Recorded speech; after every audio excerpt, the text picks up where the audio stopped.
Just a couple of quick announcements. As I mentioned, the end of this month, the last Sunday of the month, will be communion service and the morning service. We're going to come believing God to give us a wonderful time together. I tell you this ahead of time. First of all, I want you to prepare your hearts. I want you to come. There's nothing more sacrilegious than to partake of these vital elements and not think on the weight of them and the blessing of them. And I've prayed many times, Lord, help me to never become so familiar with these things that we fail to appreciate their significance and wealth and blessing. I think I've told about Rob, a young man that used to attend our church years ago. And Rob told how that he never really knew what communion was, nor what it meant, nor anything about it. He grew up Catholic, and he said it was just one of those things we did. But he said, I came here and began to hear why we do it, the meaning and the way, and it became sacred. You know, it can become secular. It's just a ritual. But thank God for this wonderful time. Let's be mindful of that. Last week I began with a series that we're going to be tracking now through some weeks until I'm able to finish. My struggle is that when you begin into these historical realms, it's hard to know what to put in and what to leave out. There's just too much. I mean, we have 2,000 years now to talk about in a few weeks. And so I'm going to try with my aim and purpose. Why do we study history? Do you realize the Bible is a book of history? And as you study the Bible, you're seeing how God did things. You're seeing the people that He did them through. You're seeing the work that was done. But suddenly you come to the book of Acts and you read that, and all of a sudden there's this gigantic, enormous cliff. Everything ends. I've tried to imagine. I've tried to place myself into that dungeon when Paul wrote his letter to Timothy, his son. When he said, the time of my departure is at hand. I'm ready to be offered. The time of my departure is at hand. I fought a good fight. I finished my course. Some years ago, I don't know if some of you were here, I preached a series on the life of Paul, and that last message, when we stepped behind that curtain and thought about what it must have been like as Paul the Apostle laid that pen down and looked out the window, not knowing just when that guard would come and lead him away. His life would be taken from him. Did you know that the history of the church is a history of persecution? You and I have lived in relative comfort and blessing. And when we look back on history, every generation has faced its persecution. In fact, even tonight, while you and I are in safety and comfort, at least to the best of our ability, all around the world tonight, Christians are meeting in fear.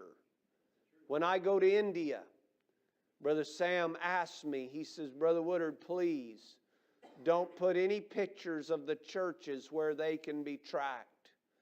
Because he said, in India, they are looking for Christian churches and they come and destroy them. In India, where there is a temple, a Hindu temple, and probably the closest thing to paganism of the Roman and Greco era would be India in a lot of respects, where they're building a road. If there is a temple, a Hindu temple, you will observe that the road can be straight as an arrow, but when it comes to that temple, it deliberately goes around it and continues.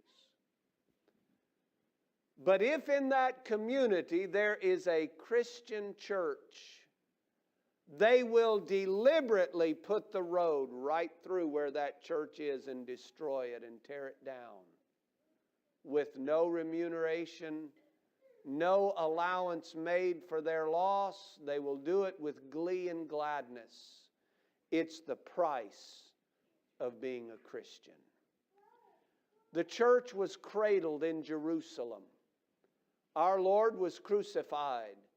Those disciples went to that upper room, and immediately upon their exit and preaching the gospel of Jesus Christ, the early Christians were confronted with persecution.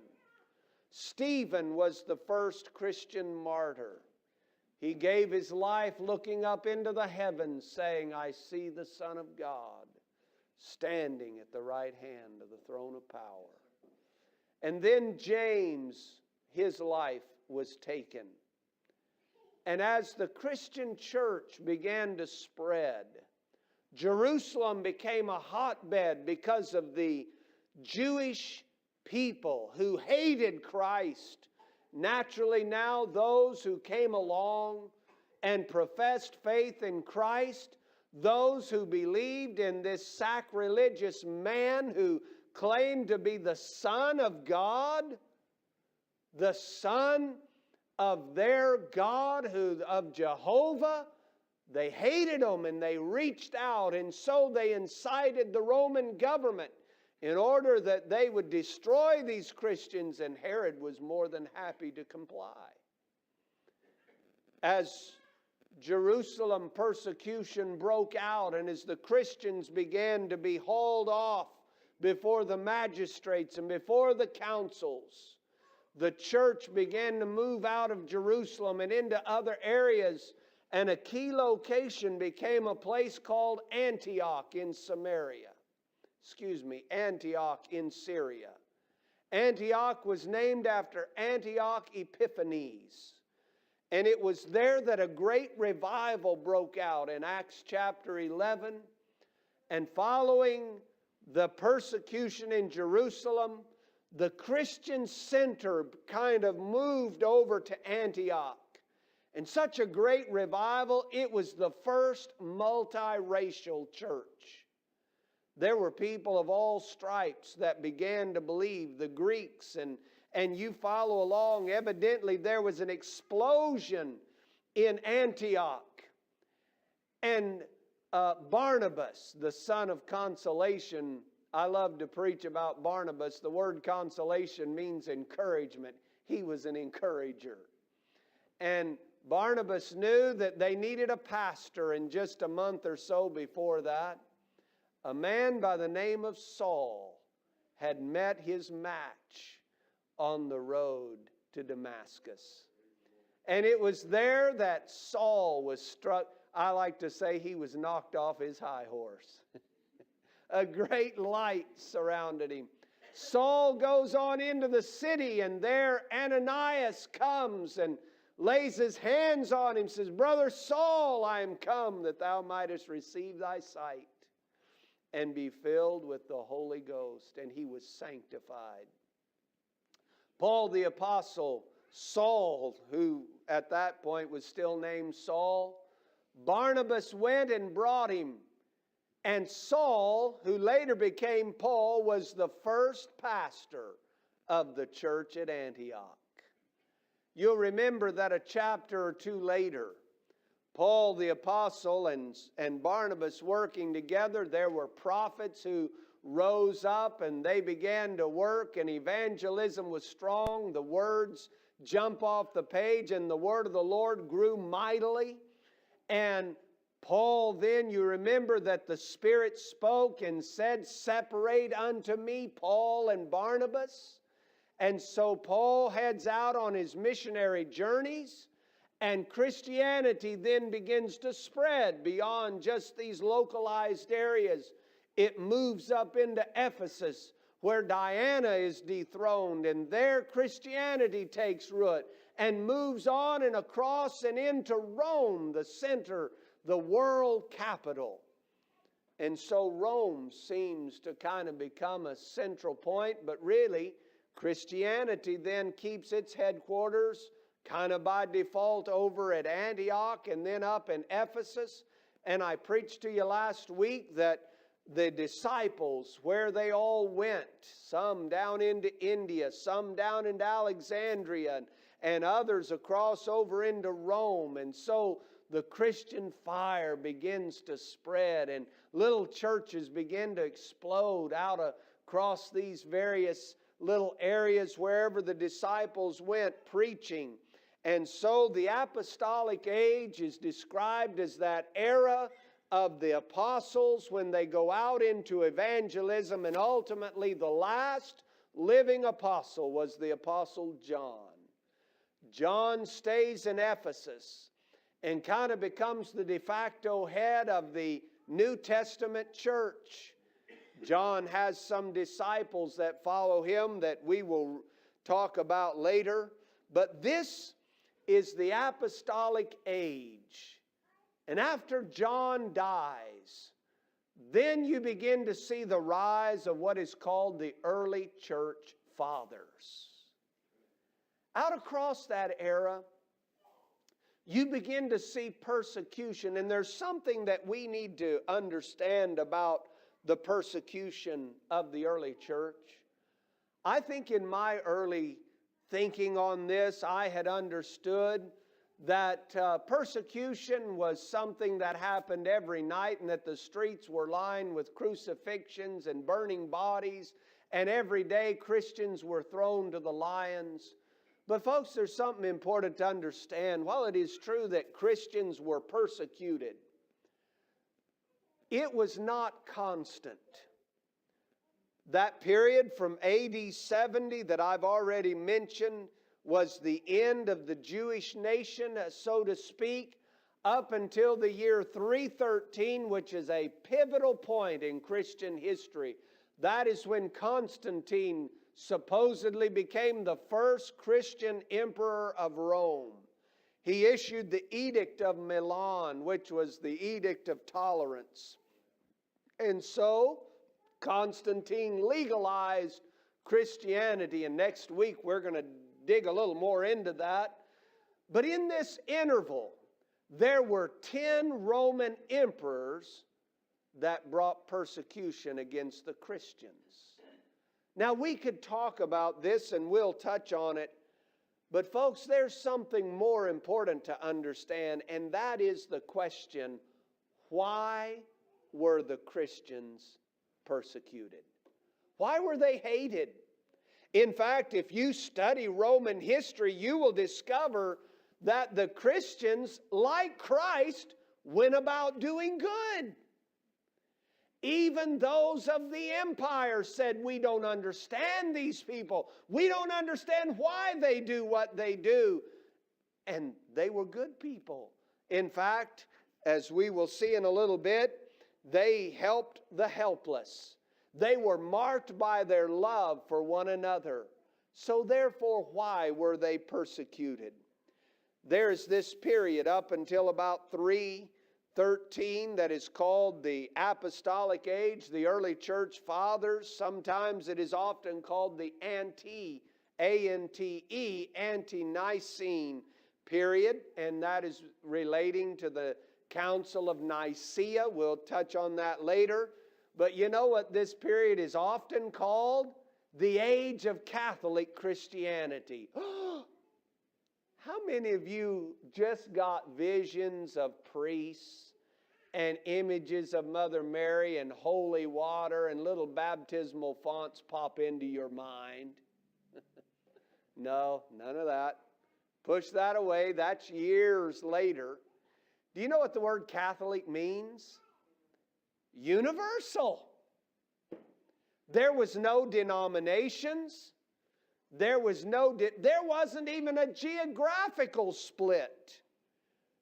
Christians were just Christians. The Bible said they were called Christians first at Antioch, followers of Jesus Christ. And so as this sect, this group rose up, there was a struggle in the beginning, and it came from their connection with the Jewish people. You will find when we study the Didache simply means the teachings. The Didache instructs Christians not to pray with the Jews. Why? The writer of the Didache, which was the early church manual, if you please. I know people hate those things, but that's kind of what it was. It was instructions to the early church and how that they were to live. And the Didache instructed them not to pray with Jews because the Jewish people were praying for the Messiah. The Christian knew their Messiah had come. And the reasoning was that at some point our prayers would be hindered. You also had the Roman government. The Roman government viewed these Christians as part of the Jewish sect. And so to them, this was just kind of an offshoot of it. But there's something interesting. The Jews were hated by the Roman government because of their militarism, and yet they respected the Jewish religion. And it was that way for one simple reason: its age. It was viewed as ancient. But Christians come along and they're a new sect. They're new believer. This new religion. And so the Roman people looked on it as foolishness and following this heretic, this Jesus or Christus. And so this was part of the reason that they were hated. And another reason that they were hated is because of naturally Christ that the Christians followed was the man that the Roman government hung on the cross. Therefore, all of these followers clamoring after this Christ, why, that was an affront to the Roman government.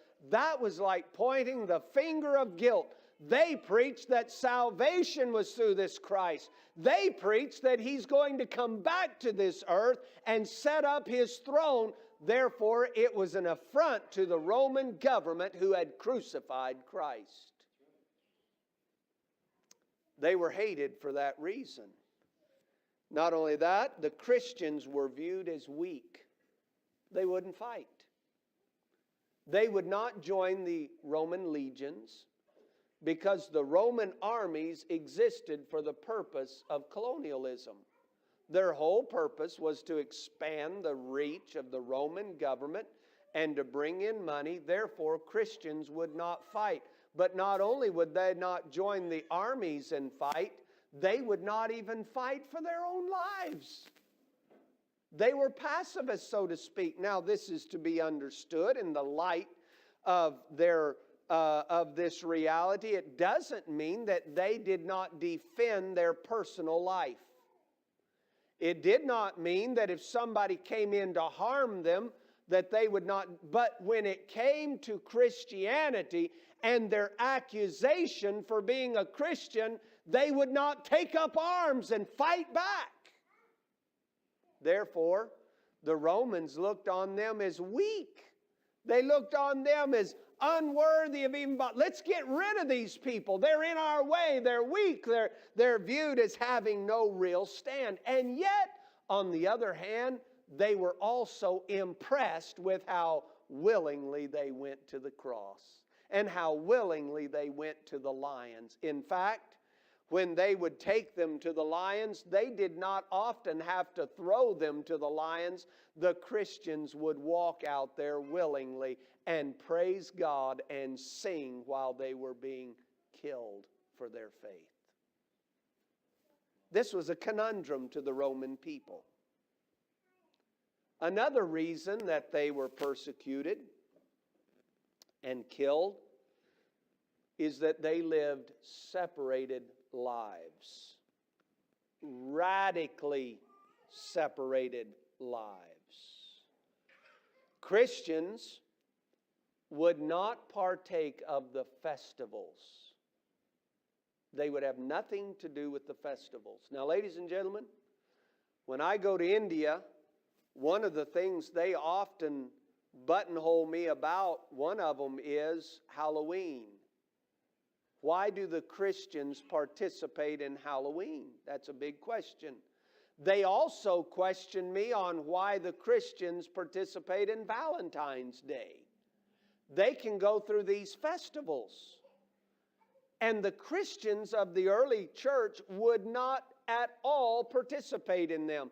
I told you about the night in India when Brother Sam was bringing us back, and we got caught up in that festival. And friends, we were marked men simply for the fact that our skin was light. And Brother Dan told me, said, Brother Woodard, we were in danger tonight. And I'm telling you what, it is a vile, wicked, folks.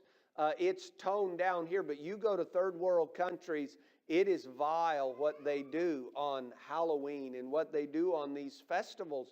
And the Christians just simply would not participate in any of the festivals. Also, the Christians would not involve themselves in the guilds. What was that? In essence, if you wanted to work in a certain area or in a certain, can I give you one? If you wanted to be a Mason, you had to join the Masonry Guild or the Masons. And the purpose of them were very simply, they were for the promotion of the Masons, but they were more than that. They would get together and they would promote the gods, and they used their guild to do so, and part of it was a worship. It was weaved into every part of their life. And so the Christians would not involve themselves. They would choose to be poor rather than to be involved in the guilds. Are you ready for this? Christians would not even go to the hospitals. Here's the reason why. In the Roman world, hospitals were dedicated to a god called Asclepius. Not only that, in the hospitals, the priests would walk the hallways doing pagan chants and calling upon the spirits to come and to heal the bodies in the hospitals. Therefore, the Christians refused involvement in any of the hospitals. Now, I want to say it's interesting to me that in the past numbers of years, several hundred years, it is the Christians that have been primarily responsible for establishing hospitals. When I go to India, they tell me that if you want to go to a good hospital, go to the ones established by the Christians. And so here, missionary endeavors in America and across the world many times have been pushed and furthered by hospitals. Any of you remember Sister Debbie Common, and her work over in Africa is primarily promoted by the work of medicine. She's making possible for people to be healed and to be touched and to be cured of various ailments and diseases, but she doesn't follow their pagan ways and their pagan rituals. It's very different when you go into third world countries. We're talking about what was common among the Romans. And so here were these Christians, these followers of Christ, and they wouldn't go to the hospitals. They wouldn't be a part of what they were doing. Not only that, their separated lives, they were kind and loving. They were hated because of their kindness. You know, the New Testament says, behold how they love one another. Did you know, folks, that's the greatest witness the church has? Our love for one another. Listen to one man named Julian the Apostate. Atheism, by the way, that's what they called early Christians, were atheists. The reason is because they only served one God. The Romans had the pantheon. The Christians believed only in Christ. And so Julian the apostate said, atheism has been specifically advanced through the loving treatment rendered to strangers and through their burial of the dead. It is a scandal that there is not a single Jew who is a beggar, and that the godless Galileans care not only for their own poor, but for ours as well. Isn't that good? That's a man who hated the Christians. They fed the poor. They cared for the unfortunate. And even among that, they had love. One writer said, they loved each other before they even know each other. Isn't that good? Well, they were hated because they were a rebuke to the Roman ways of life. I mentioned it this morning in the morning service, but I want to mention it again. Rome never practiced abortion. They practiced infanticide. Girls were of very little value to the homes of that day. And so if they did not want them, they would simply put them out by the road like garbage. People would come by like garbage collectors and collect them. And many times they would go to the temples and they would become prostitutes. They would become abused for the sake of the priests and the low people. Isn't that disgusting? And the Christians cried out against it. The Christians gave dignity and equality to all men. Did you know you study early writers of that period, and they said, who does a man speak to less than his wife? Their wives were just property. Do you realize that I am so sick of the liberal media making it look like Christians discriminate?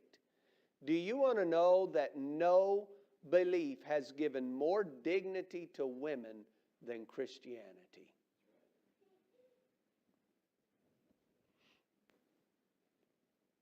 It was Christianity who honored the women who gathered around the cross. It was the Christians who believed that womanhood was honored because Mary gave birth to Christ. And I love what, come on, help me out. Who's the guy from India that's a speaker? He's well known. Dr. Ravi Zacharias. Dr. Ravi Zacharias was asked about Christians and about women being demeaned. He said, and that their view is that women are weak. He said, wrong. He said, why is it that the first person that was appeared to was a woman? Isn't that beautiful? Said, you want to talk about giving dignity to womanhood. And then he said, as to your charge of the women being weak, he said, I'd like to see men have babies. And he said, I'd like to see the men stand up. And then he told the story of his own mother. When his brother was dying, his father couldn't take it and had to leave. But he said, my mother sat there by that bed night after night with no sleep, while my father nearly broke getting rest and food. My mother was the strong one. And he said, no one gives more dignity to womanhood than does the Christian faith. I say thank the Lord. I want you ladies to know I appreciate you. And you actually have more power than you will ever know. God has granted you that. Not only that, they honored their wives. A Roman woman was not considered of any worth. They opposed infanticide, and not only that, the Christians were hated because they gave slaves equality. Paul even admonished them to treat their slaves with respect.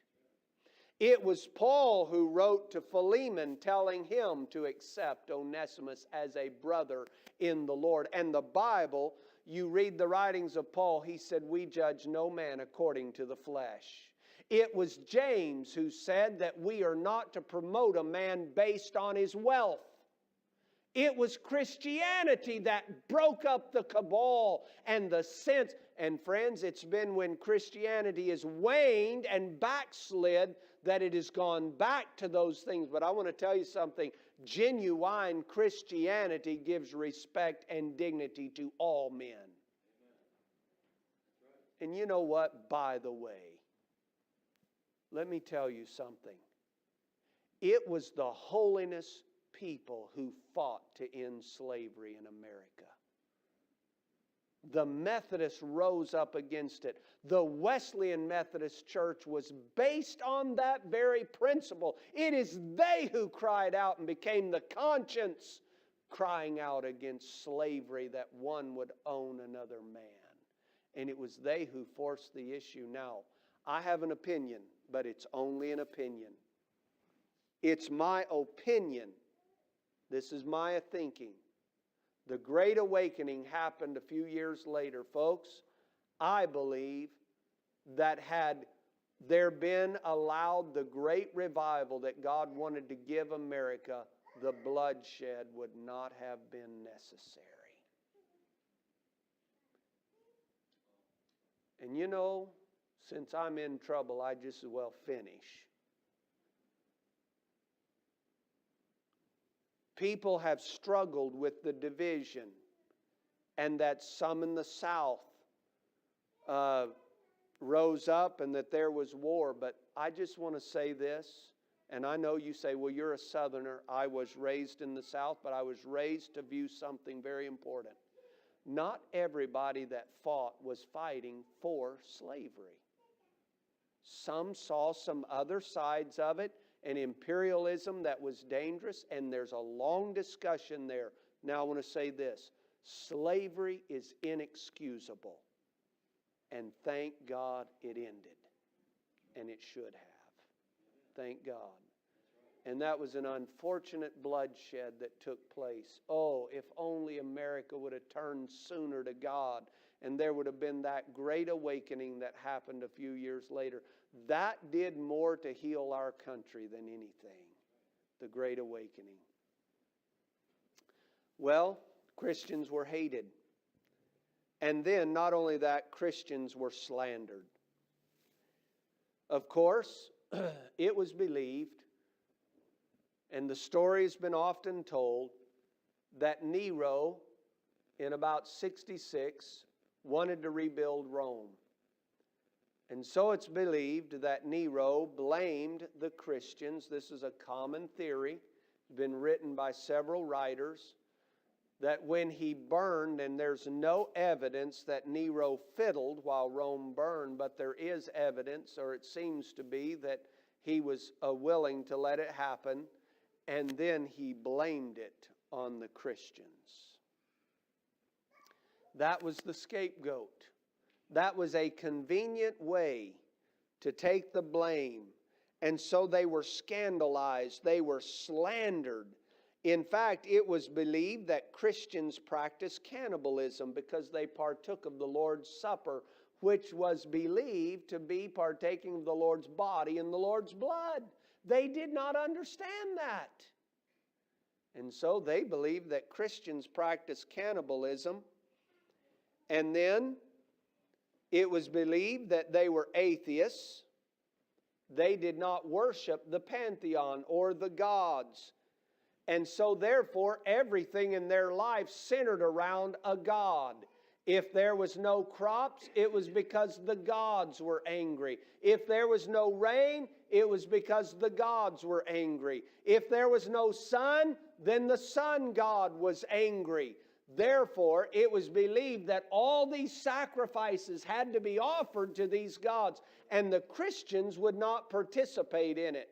Therefore, it was written that any time Tertullian said, if the river floods, or if there's an earthquake or famine breaks out, Tertullian said the cry is, Christians to the lions, because they would not participate in heathen worship. And finally,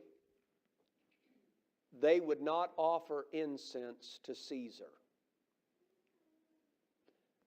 So the god of Rome, the goddess, was Roma, and it was believed that the embodiment of that was in Caesar. And so every good Roman citizen was required to sacrifice a pinch of incense to Roma. And then they were to proclaim Kyrios Kaiser, which means Caesar is Lord. The Christians wouldn't do it. They would not accept Caesar as Lord. Ladies and gentlemen, the Christians weren't killed because they followed Christ. They were killed because they would only follow Christ. Hear the Lord, O Israel, the Lord thy God is one Lord.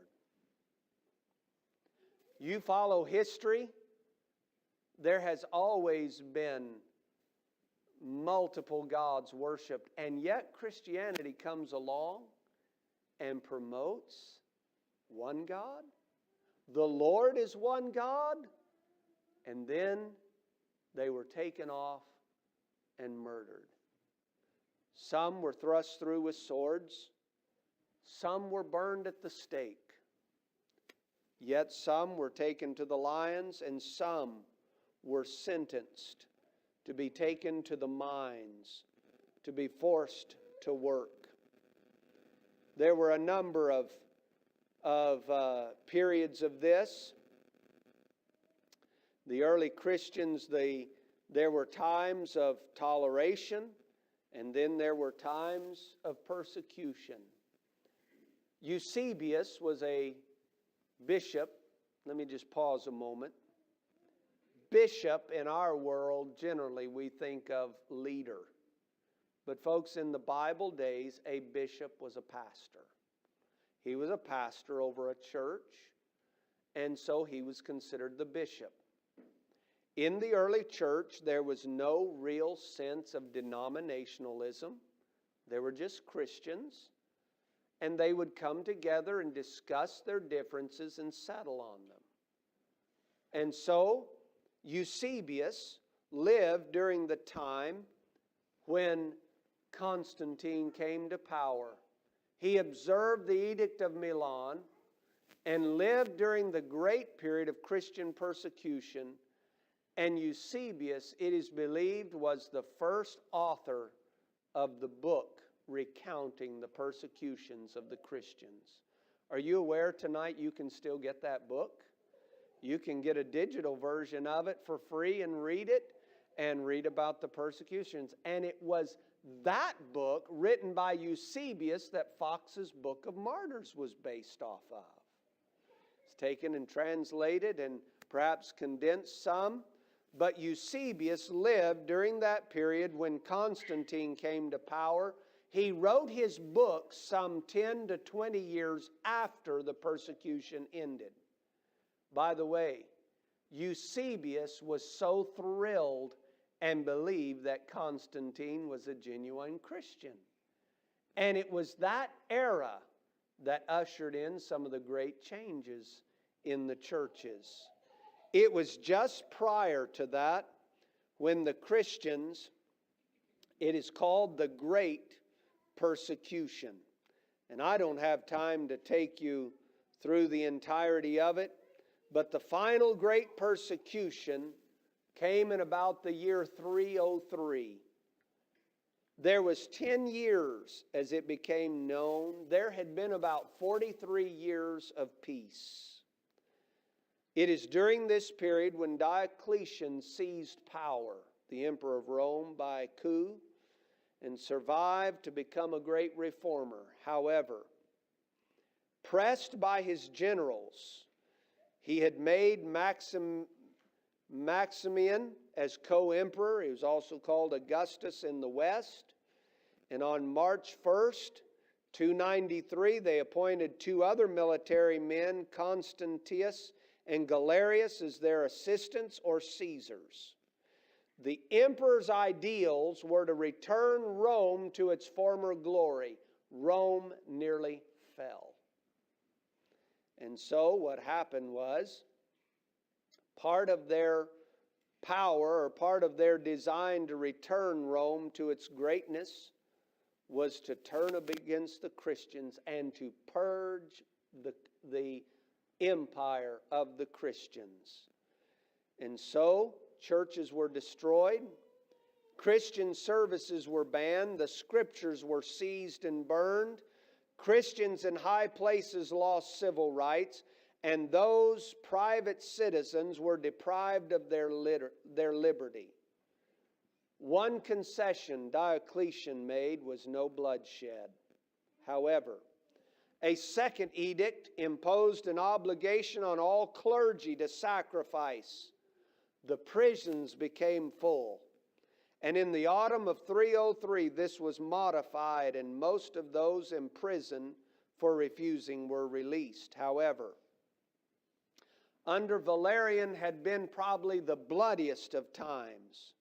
And yet, during this last 10 years prior to Constantine, you had persecution that attacked the Christians and went after them daily, handing them over. And in 304, Diocletian was ill in Rome, and Galerius seized power and furthered the persecution, sending the Christians to the lions, murdering and killing them because they would not entertain the Roman gods. And in the spring of 312, Constantine entered. And I'll tell you more of the story of Constantine. But ultimately, the night before his victory, Constantine dreamed, he said that he dreamed of a cross. And the voice spoke to him and said, "In this sign conquer." Constantine seized power of the Roman government and became the emperor of Rome. And as one would say, the rest is history. A year later, issued the Edict of Milan and gave tolerance to the Christians. But actually, he went a lot further than that. And we're going to see that next week. I didn't have time tonight. I would like to have gone through some of the various Christians and their names. You've heard of men, storied men, like Polycarp, Origen. Polycarp was in Smyrna.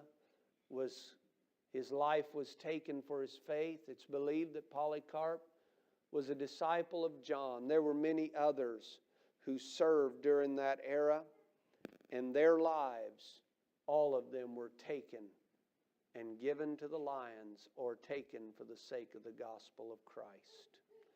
Friends, you and I say again tonight, owe a great debt of gratitude to those precious saints who gave their life that you and I could have the gospel.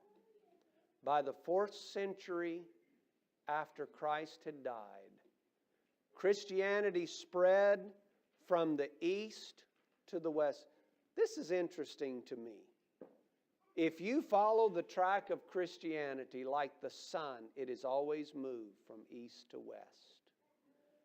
By the 4th century, Christianity spread all the way to Britain, to Ireland. You ever heard of Patrick? Out into Gaul, which is current-day France. If you continue to follow the history of Christianity, it jumps the ocean. It comes across to America. It continues to move around to the east, to the Koreas, to Asia. And by the way, it will one day end up again in Jerusalem in a mighty victory and in a great revival. Thank God for our heritage of Christianity. We'll cover more next week, Lord willing. Shall we stand?